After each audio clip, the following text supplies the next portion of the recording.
Before you can nail your keyword research, it's essential to understand what is in its core. Here are the key metrics and concepts that you must have in the back of your mind when doing keyword research. So, first things first. What are keywords? Keywords are the terms that you need to optimize a page for, or in other words, these are the terms for which you want your website to rank on Google. So, how does a phrase become a keyword? A phrase transitions into a keyword when your target audience frequently uses it while searching for your products and services online. The idea is to make sure the most frequently searched terms are placed within the content that you want to rank. This will grab the attention of Google and other search engines. Based on the importance of keywords, you can categorize them into primary keywords, secondary keywords, and LSI keywords. Primary keywords. The primary keyword or the focus keyword best describes the content within a page. Let's take the example of the keyword winter gardening. It usually has the highest search volume, and it predominantly appears within the heading tags, meta tags, and the body. On the other hand, secondary keywords are the ones that give more context.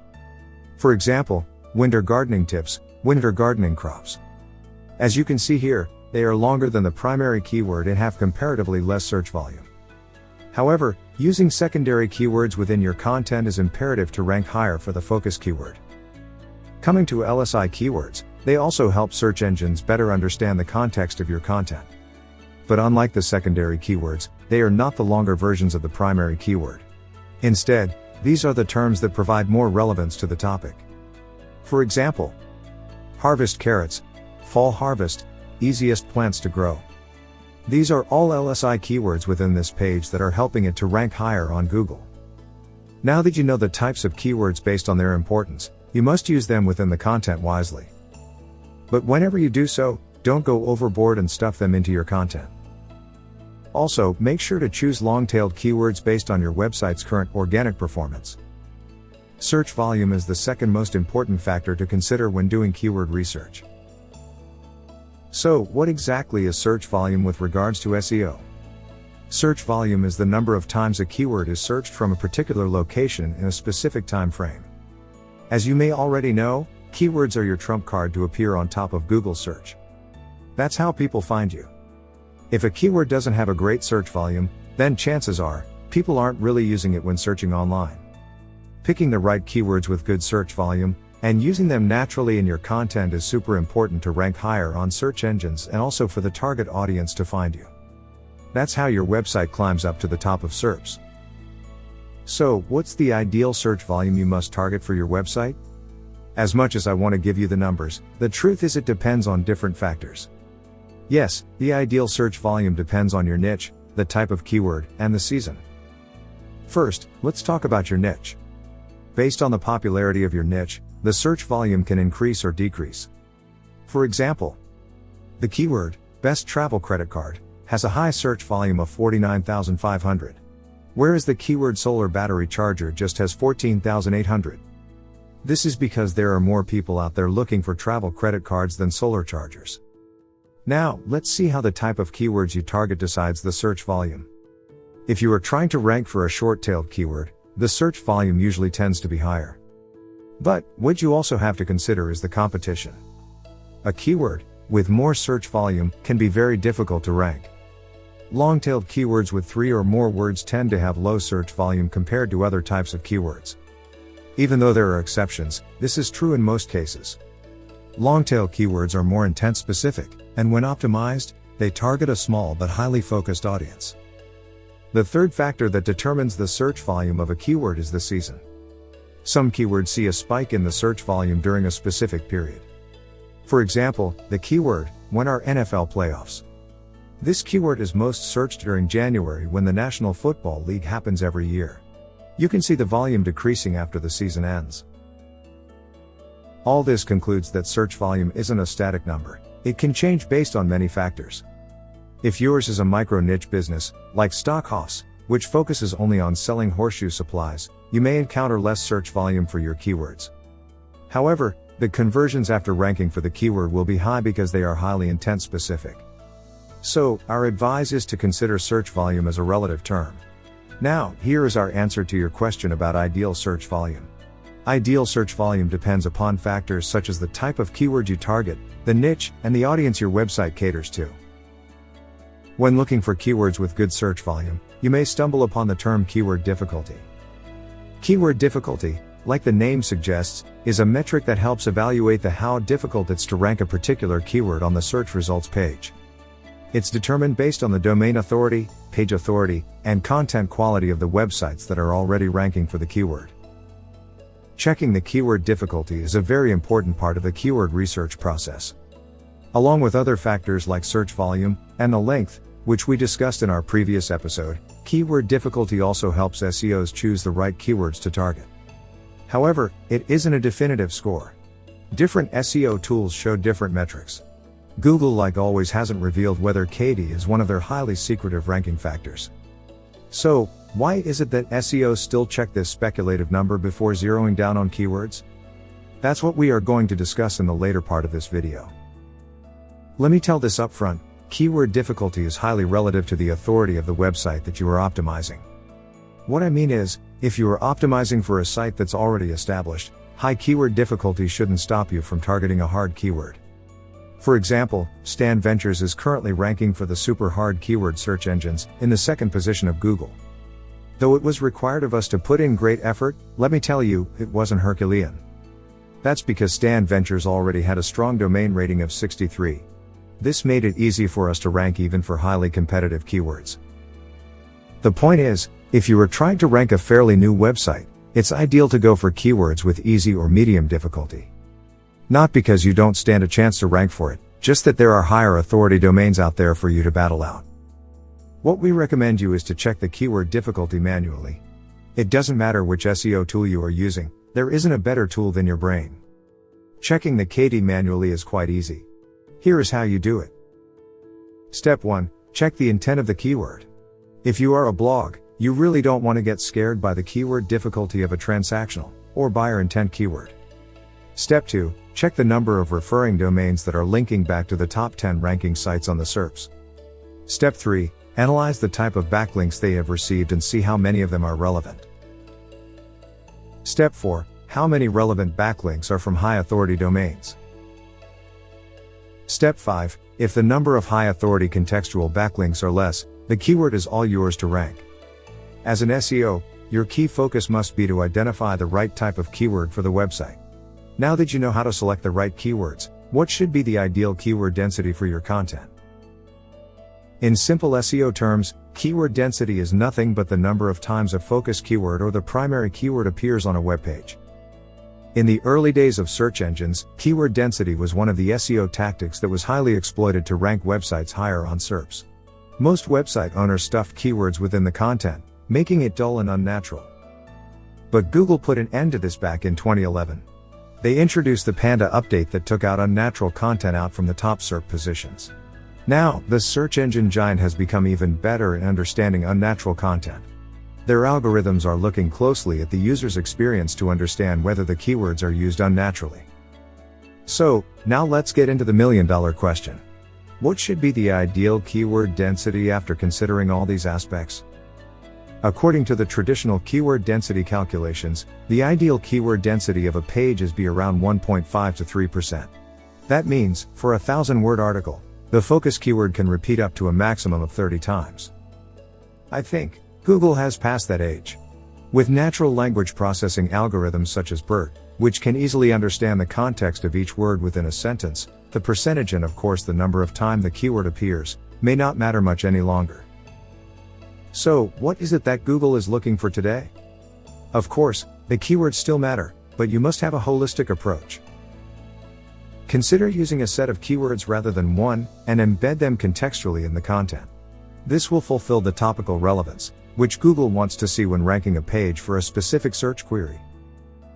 Another way to make use of the keywords is by using LSI keywords. LSI keywords are terms and phrases that are similar or related to the focus keyword. The more LSI keywords you use, there are more chances of improving the relevance of your content. By the way, what type of keyword you are choosing also matters when calculating the keyword density. Head keywords and short-tailed keywords may not fit into the traditional equation. That's because you may have to use them more than the approved 3%. If you are going by the traditional calculation, it works best for long-tailed keywords. We are going to take a deeper look at the concept, and find the reasons why it's so popular among SEOs. As the name suggests, long-tail keywords are the ones that contain a combination of 3 or more words. One of the reasons long-tailed keywords are so popular is their relatively low competition. Here is an example. Affordable SEO services. As you can see here, the competition for this keyword is just around average. However, it has a pretty decent search volume of 1K in the US and 3.5K globally. Keep in mind that not all long-tailed keywords have a high search volume. Here is another example. Affordable SEO services for small business.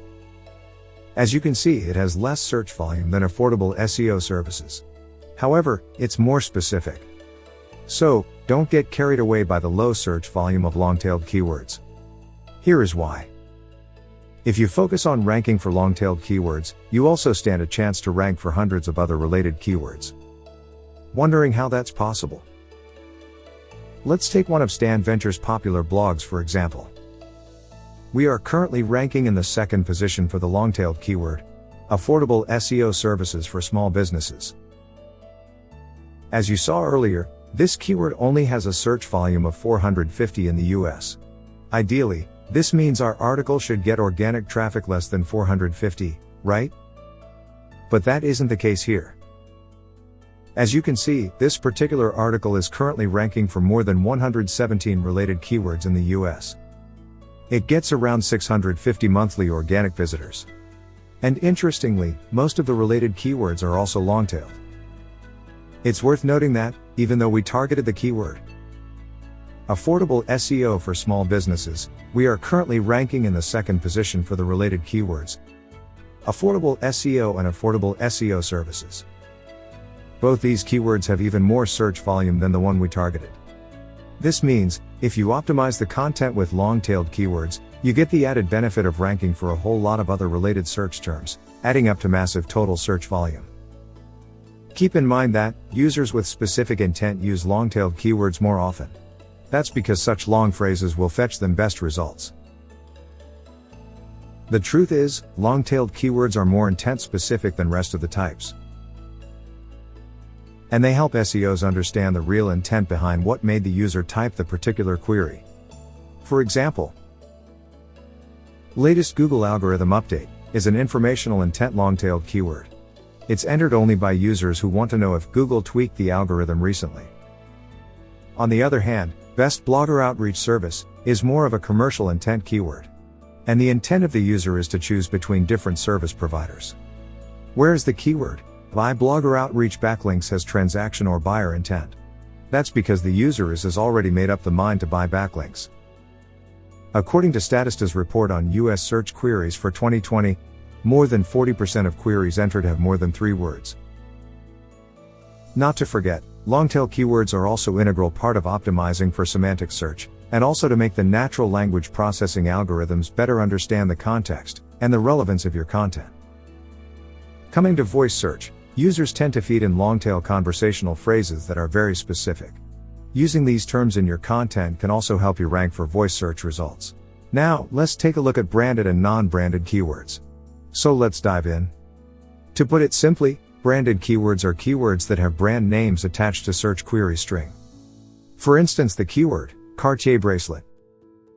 When you search for this keyword, the top ranking one is the official website of Cartier.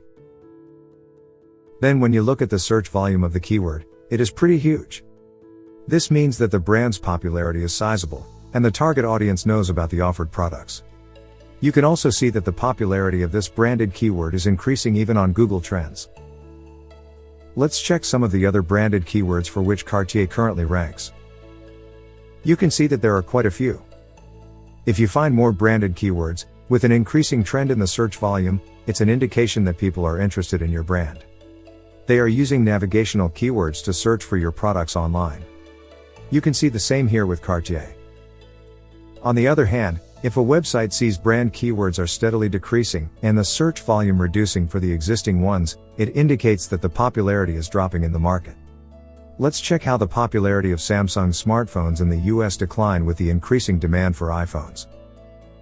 The keyword Samsung Galaxy had a pretty good search trend in 2015. But over the period of 6 years, the trend has reduced. Contrary to this, the search trend of the keyword, Apple iPhone, has remained consistent during the same period.